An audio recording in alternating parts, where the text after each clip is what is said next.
পৃথিবীতে অনেক ধরনের নারী আছে, তবে এক একজন এক এক রকমের হয়ে থাকে। কারো সাথেই কারো মিল খুঁজে পাওয়া যায় না। আর এদের মাঝে আছে ভীষণ রকম লোভী নারী। লোভের জন্য তারা যে কোনো কিছুই করতে দ্বিধা করে না। ধরুন, এই লোভী মেয়েদেরকেও যদি আপনার ভালোবাসার মানুষ হয়ে থাকেন, তাহলে নিশ্চয় বিপদে পড়বেন আপনি।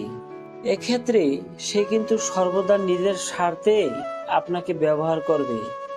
দিন শেষে আপনার মনে হবে আপনি একটি পাপুসের মতন। আর তাই এই লোভী নারীকে চিনার সবচেয়ে ভালো উপায় হলো, নাম্বার 1, লোভী প্রকৃত মেয়েগুলো সাধারণত মিষ্টিভাষী হয়ে থাকেন। এদের কথায় মিষ্টতা থাকে। মিষ্টি কথা বলে এরা মানুষকে ভুলিয়ে রাখতে সহজেই পারেন।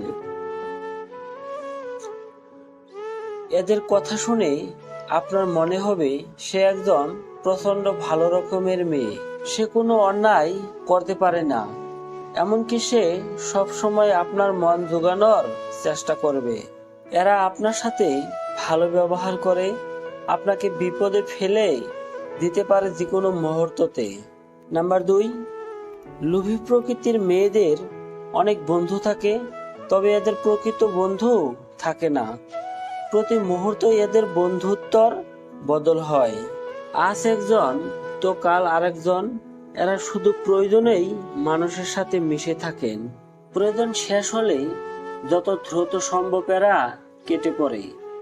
এক বন্ধুর থেকে আরেক বন্ধুর কাছে সুযোগ বেশি পেলে তারা বন্ধুত্ব নষ্ট করতেও দ্বিধাবোধ করেন না।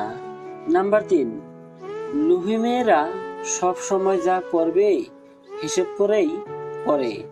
এরা হুটহাট করে কিছু করে না।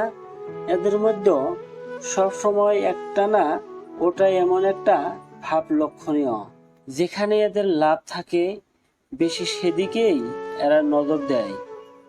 ওটার চেয়ে এটাতে যদি এদের লাভ বেশি হয়, তাহলে তারা এটা করতেই স্বাচ্ছন্দ্য বোধ করে। নাম্বার 4, লোভী মেয়েরা একার যদি কোনো জিনিসের প্রতি আকর্ষিত হয়, তাহলে এরা কখনোই অল্পতে সন্তুষ্ট থাকে না। তাই নিজের চাহিদা মেটানোর জন্য এরা যত সম্ভব মানুষের কাছে যায়। উদ্দেশ্য একটাই, ওটা আমার চাই চাই। নাম্বার 5, এদের সব কিছুতেই একটা তাড়াহুড়ো ভাব থেকেই যায়। এরা কোনো কিছুই স্থিরভাবে করে না, তবে এরা কখনোই একটা কাজ করে থেমে থাকে না। এরা কখনোই কোনো কিছুর লোভ সামলাতে পারে না। নাম্বার 6, লোভী প্রকৃত মেয়েগুলো সব সময় অনেক বেশি কথা বলে। বলতে গেলে এরা বাচাল প্রকৃতির মেয়ে হয়ে থাকে। একবার কথা শুরু করলেই এরা থামতে চায় না। তবে এমন কোনো কথা এরা বলে না যা অন্যর রাগের কারণ হতে পারে। ভালো কথাই মিষ্টি স্বরে বলে। নাম্বার 7, এরা মানুষকে উত্ত্যক্ত করতে বেশি পছন্দ করে। বিভিন্নভাবে তারা সবাইকে উত্ত্যক্ত করে থাকে। অতিরিক্ত কথা বলে, বারবার এক কথা বলে, যে কোনো জিনিসের জন্য ধর্ণা ধরে তারা সবাইকে উত্ত্যক্ত করে বসে।